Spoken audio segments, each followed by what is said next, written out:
On se retrouve aujourd'hui pour une nouvelle vidéo un petit peu différente, un petit peu spéciale.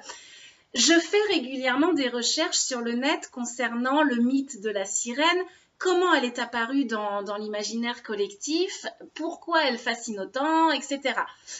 Étant donné que j'incarne moi-même ce personnage, ça me paraît logique de faire régulièrement des recherches sur le sujet, pas seulement parce que ça me passionne, mais même si effectivement c'est un petit peu la base, mais aussi parce que, selon moi, il faut avoir la culture de son métier. Comme vous le savez, je me produis professionnellement en sirène, en aquarium, et de ce fait, je suis parfois amenée à répondre à des interviews dans lesquelles les journalistes peuvent me poser des questions assez pointues sur les sirènes, sur le mermaiding, etc. Et si je ne suis pas capable de répondre, bah, c'est pas top, c'est pas très crédible, on va dire. Et donc, en faisant ces recherches, j'ai fini par m'apercevoir qu'il y avait un lien extrêmement fort entre la sirène et l'image très négative qu'elle a longtemps véhiculée et le christianisme. Et que ça a eu un impact direct sur les femmes et sur leurs conditions et leur place dans la société patriarcale. Explication. Dans notre culture moderne, les sirènes sont plutôt représentées comme de gentilles petites créatures romantiques et sans défense. Mais il n'en a pas toujours été ainsi. Avant de devenir une princesse de conte de fées, la sirène a longtemps été associée à la mer et à ses dangers. Elle a été mentionnée pour la première fois par Homère dans sa fameuse Odyssée d'Ulysse. Et c'est Circé, la magicienne, qui le met en garde avant qu'il ne la quitte. Et voici ce qu'elle lui dit. « D'abord, tu rencontreras des sirènes, séductrices de tous les hommes qui s'approchent d'elles. Couchées dans une prairie, elles captiveront ce guerrier de leur voix harmonieuse. Autour d'elles sont les ossements et les chairs desséchées des victimes qu'elles ont fait périr. » Alors on peut dire que là, le ton est donné. La sirène est clairement dépeinte comme une créature venimeuse et dangereusement séductrice qui tue les hommes ayant le malheur de céder à ses avances. Si Homère n'a jamais décrit ces sirènes dans son récit, préférant laisser au lecteur la possibilité de s'imaginer la créature à sa convenance, les artistes de l'époque, eux, les ont représentées comme des harpies. Alors la harpie, c'est une autre figure de la mythologie grecque qui représentait une femme au visage d'ange et au corps d'oiseau, symbole de la dévastation et de la vengeance divine, dévorant tout sur son passage. Pour ces créatures, on emploiera d'ailleurs le terme de sirène, S-I-R-E-N, désignant la femme oiseau. Et le terme mermaid, lui, qualifie la femme poisson, telle qu'elle est représentée dans la mythologie nordique et qui colle le plus à notre conception actuelle de la sirène. Et justement, c'est à partir du Moyen-Âge que la fameuse femme poisson remplacera petit à petit la femme oiseau dans l'imaginaire collectif. On le doit aux navigateurs qui pensent la voir en mer, la confondant avec un mammifère marin. Cependant, avec l'influence de plus en plus puissante du christianisme, la sirène sera plus que jamais diabolisée, ce qui aura une incidence directe sur l'image de la femme et sa condition dans la société. Traditionnellement, dans la religion chrétienne, la représentation des femmes oscille entre deux extrêmes.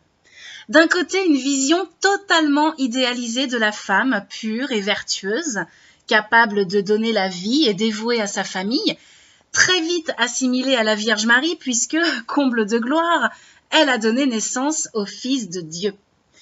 Et d'un autre côté, la femme impure et pécheresse, illustrée par Ève, celle par qui le péché originel aurait été commis, cause du malheur de l'homme, chassé du paradis par sa faute. Donc, sous l'influence de l'Église, les populations ont vécu avec cette idée que la séduction féminine est dangereuse, cause de désastres et de catastrophes, et qu'il faut s'en protéger. Un message clairement et directement adressé aux hommes. D'ailleurs, il est très intéressant de constater que ce soit dans la mythologie ou au Moyen-Âge, les récits sur les sirènes ou les représentations qui en sont faites sont systématiquement réalisés par des hommes. Ce qui finalement est assez révélateur du fantasme que crée ce personnage dans leur esprit et de ce mélange de crainte et d'attirance qui finalement les obsède. Et de ces fantasmes naîtra une peur de la femme, car on reconnaît sans vouloir l'admettre sa force et son pouvoir. À partir de là, la société patriarcale va donc exercer une puissante pression sur elle, l'obligeant à se positionner entre ces deux extrêmes. D'un côté, la femme vertueuse qui fait preuve de retenue et se consacre uniquement à la procréation et à son foyer, laissant impérativement le rôle extérieur et les prises de décision à l'homme.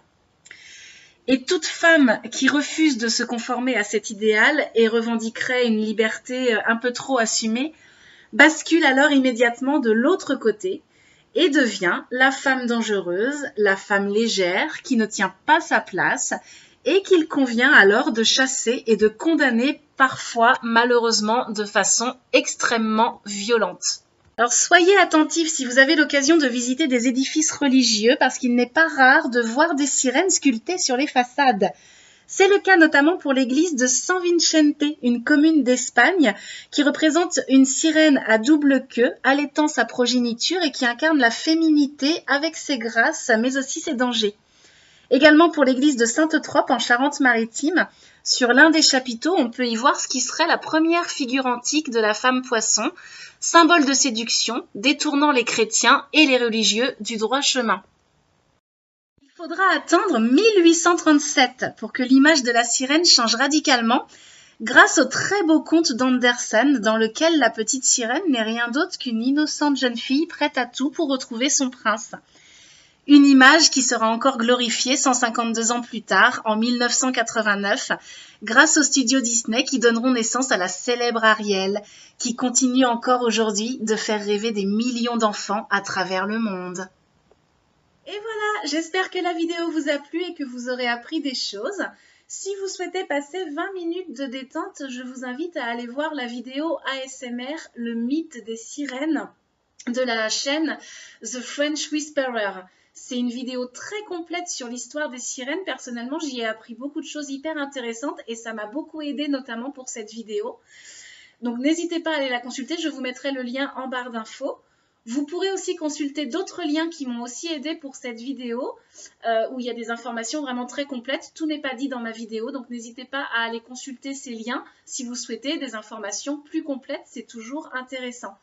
Si la vidéo vous a plu, n'hésitez pas à mettre un pouce bleu. Si ça ne vous a pas plu, vous n'avez rien vu, c'est aussi simple. Et n'oubliez pas de vous abonner à la chaîne pour ne pas louper les prochaines vidéos.